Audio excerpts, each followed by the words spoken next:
Hi guys, I have just made it through Simply Magic by Mary Balogh. It is the third book on this Simply Quartet.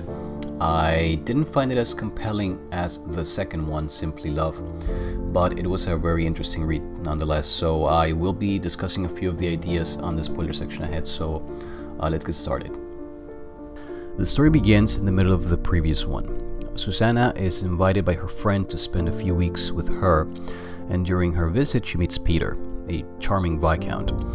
She recognizes him as someone with the name Edgeworth, who is connected to her past, and this makes her reject him instinctively.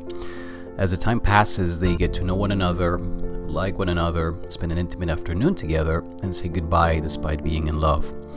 They meet again, he offers her marriage, she refuses, and they say goodbye once again. As destiny would have it, they meet yet another time.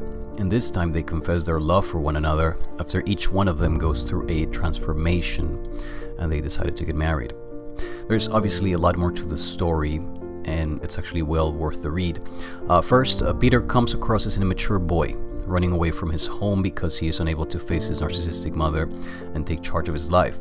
He is, however, kind and speaks from the heart, something that helps Susanna eventually. She is joyful and happy, but orderly and practical. Very literal in her dealings, guards her emotions, and has been running away from her painful past for years. The first contrast that one notices is her literal mindedness to his passionate way of speaking or thinking. Despite it sounding as if they'd be incompatible, it actually works. It's as if his presence in her life and his poetic soul gave speech to the voice of her heart. This matters because she's a logical person for whom choices need to be made because of reasons, coldly and calculated. And he's more of a dreamer. She needed him to hear her dreams, to listen to the parts that her logical brain would quiet down and reflect those back to her in order for her to hear her own dreams.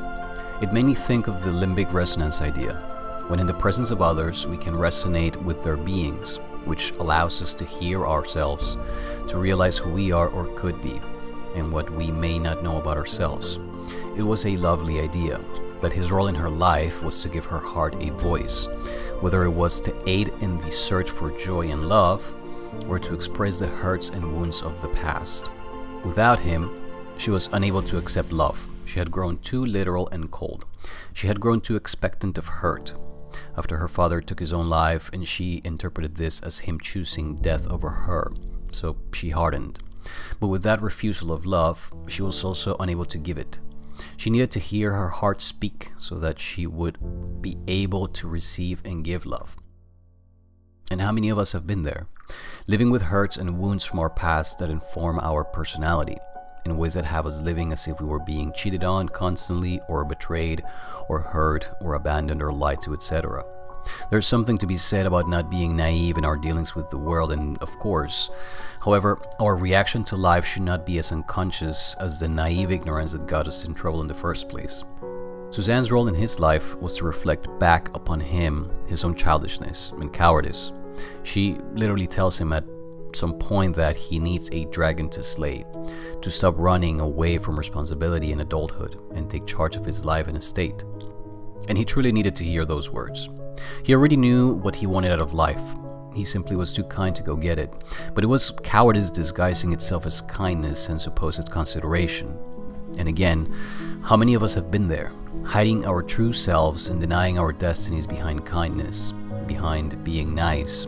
How many of us have held on to our self-image and have sacrificed so much for the fear of being perceived as unkind? This does not mean to be a chronically honest person by any means, or to become rude. But as with Susanna and being naive, being kind should proceed with the same level of consciousness and awareness. Much like distrust, kindness should not proceed as a by default reaction because we risk much by it.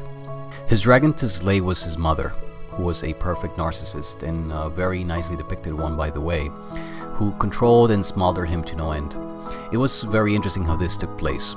His weapon of choice against his dragon was the truth about her bitterness when Susanna's father ended an affair they had started, a bitterness that led her to threaten Susanna's father with ruin, and thus led to his death.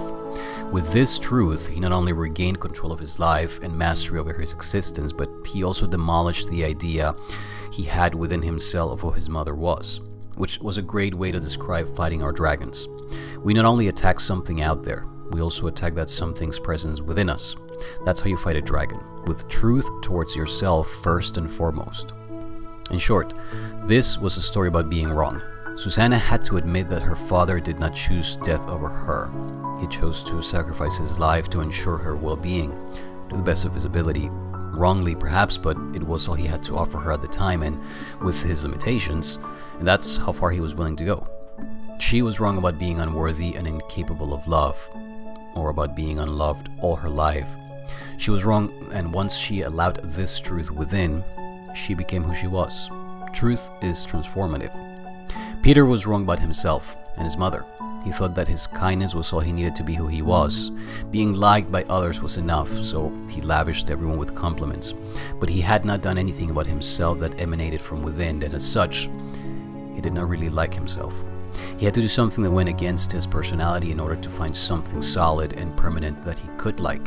And not just like and feel proud of, but also offer to her and to the rest of the world. He gave her heart a voice, and she opened his eyes to his destiny. And with the truth that she felt and heard from within, and the one that he saw and acted upon, they found themselves reinventing their lives in one another as friends, lovers, and eventually husband and wife. I thank you guys for watching that. I hope you enjoyed it. If you did, make sure you share it with your friends, and click like and subscribe, and I'll see you guys next time. Bye bye.